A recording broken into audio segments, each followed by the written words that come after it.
Tu vois, ça fait à peu près 5 ans que je note dans ce carnet de la Société Générale mes objectifs de l'année. Et évidemment, je note pas que, tu vois qu'il y a plein de phrases, je note pas que mes objectifs de l'année, je note aussi ce que j'en ressors et ce que j'observe.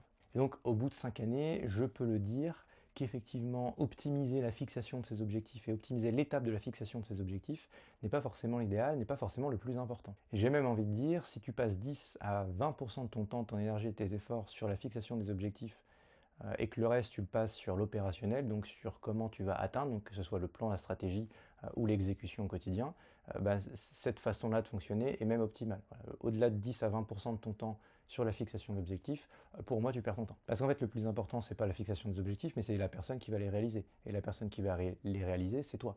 Donc si tu mets en face de cette fixation d'objectifs et tes objectifs un plan, une stratégie qui n'est pas faite pour toi, sur laquelle tu vas te vautrer littéralement, ou que tu vas être très mauvais lors de la réalisation, parce que c'est un plan qui n'est pas fait pour toi, et bien tes objectifs, tu vas jamais les atteindre. Et tu vas croire que c'est une question d'objectifs, et que c'est parce que tu as fixé des mauvais objectifs que tu ne les as pas atteints. Ce qui est une erreur monumentale. Mais le problème, c'est quand comme ça tu pioches sur les réseaux sociaux des objectifs qui ne sont pas les tiens, qui ne sont pas en cohérence et en adéquation avec qui tu es, forcément que tu vas te vautrer. Et forcément que tu vas atteindre, si tu arrives, un niveau qui ne sera pas fait pour toi et dans lequel tu vas être malheureux. Donc l'idée c'est aussi de t'apporter dans cette vidéo des réponses sur l'opérationnel, sur comment atteindre tes objectifs, mais aussi de ne pas oublier 10-20% qui sont quand même utiles évidemment sur la fixation de tes objectifs. On va aller très rapidement dessus. Donc déjà, arrête avec les objectifs de résultat. Voilà, ça n'a aucun sens de faire ça. Les objectifs de kilos, donc de perte de poids, etc. Les objectifs financiers, combien tu vas générer de chiffre d'affaires, combien tu vas générer de revenus, etc. Les objectifs de patrimoine, les objectifs de relations sociales, ça n'a aucun sens. Ce sont des résultats qui sont les conséquences d'actions. Et donc, en te donnant des objectifs de résultats, tu te focalises sur des éléments déjà que tu ne contrôles et que tu ne maîtrises pas. Et donc, tu dois pivoter, en fait. Tu dois te concentrer sur ce que tu maîtrises, c'est-à-dire des objectifs quantitatifs, un nombre de tâches à réaliser, un nombre d'actions à réaliser. Parce que c'est ce nombre d'actions que tu vas faire au quotidien qui vont créer le résultat. Sans ces actions-là, le résultat n'arrivera jamais. Et donc, deuxième et dernière étape, après on va passer à tout ce qui est comment atteindre son objectif, etc. Enfin, tout le truc qui nous intéresse en fait et qui nous intéresse tous, c'est le nombre d'objectifs. Voilà. Arrête de créer une espèce de liste de 15, 20, 30 objectifs possibles et inimaginables. Déjà, 3 c'est beaucoup. 2, ça commence à être bien parce que tu peux commencer à les diviser, à faire 6 mois, et là c'est relativement convenable. Mais en dessous déjà de 3, donc voilà, mais au-dessus de 3 c'est impossible. Au niveau de 1 ou 2, ce qui va déterminer, ça va être ton profil. Est-ce que tu es fait ou non pour avoir plusieurs projets, pour gérer plusieurs projets, pour initier plusieurs projets en même temps?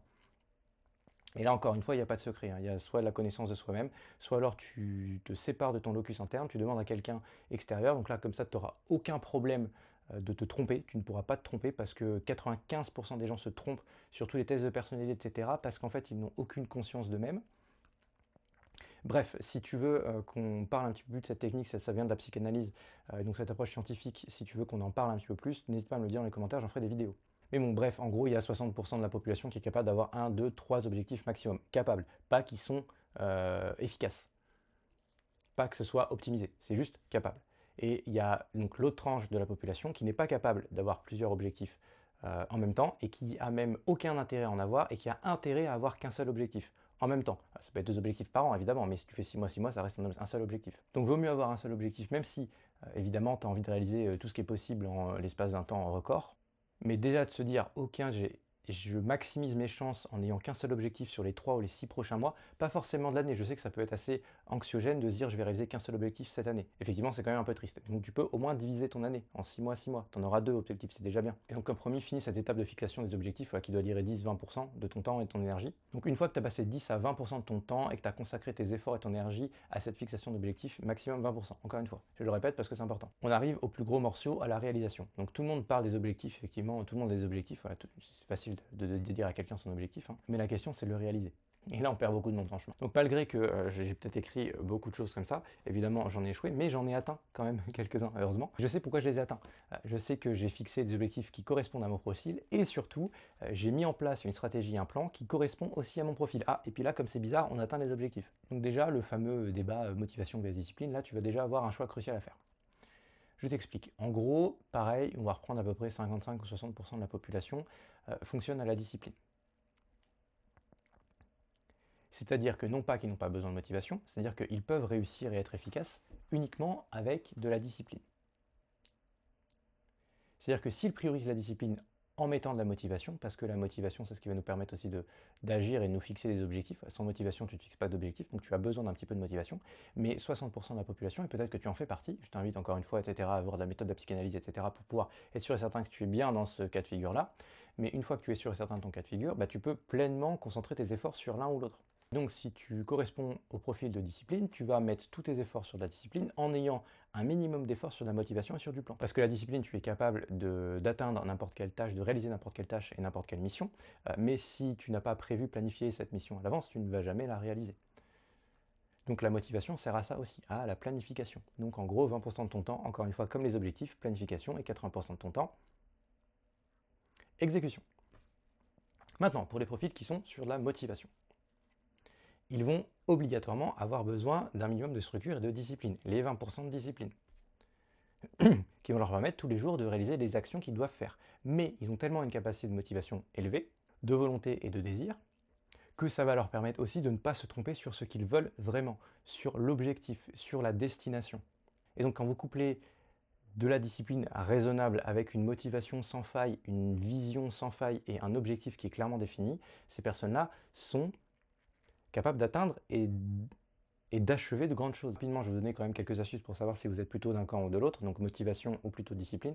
En gros, si vous avez beaucoup plus facilement accès à ce que vous voulez, à ce que vous souhaitez, à ce que vous désirez, et qu'en plus de ça, sans structure, sans planification, sans rien du tout, vous êtes capable à la fois d'improviser, mais surtout d'être efficace dans cette improvisation, vous êtes plutôt orienté motivation. Maintenant, comment savoir si vous êtes plutôt orienté discipline? Hormis que statistiquement vous avez plus de chances d'être orienté sur cette discipline-là, vous avez également beaucoup plus facilement accès, non pas cette fois-ci à ce que vous voulez, à ce que vous désirez, parce que c'est justement là où vous avez peut-être un petit peu d'absence ou de lacune, mais par contre vous savez plus ou moins, voire très exactement, ce qui est bon pour vous, ce dont vous avez besoin, ce que vous devez faire, les actions que vous devez réaliser pour atteindre X ou Y objectif. Vous le savez. Et donc là, vous allez forcément avoir besoin de planification pour pouvoir être sûr et certain que vous allez réaliser ces fameuses actions que vous devez faire. Donc encore une fois, si vous voulez savoir exactement à quel profil vous appartenez, n'hésitez pas à me le dire en commentaire, on fera des vidéos sur la psychanalyse pour pouvoir obtenir enfin votre profil type et savoir exactement ce qui fonctionne pour vous, motivation, discipline, etc.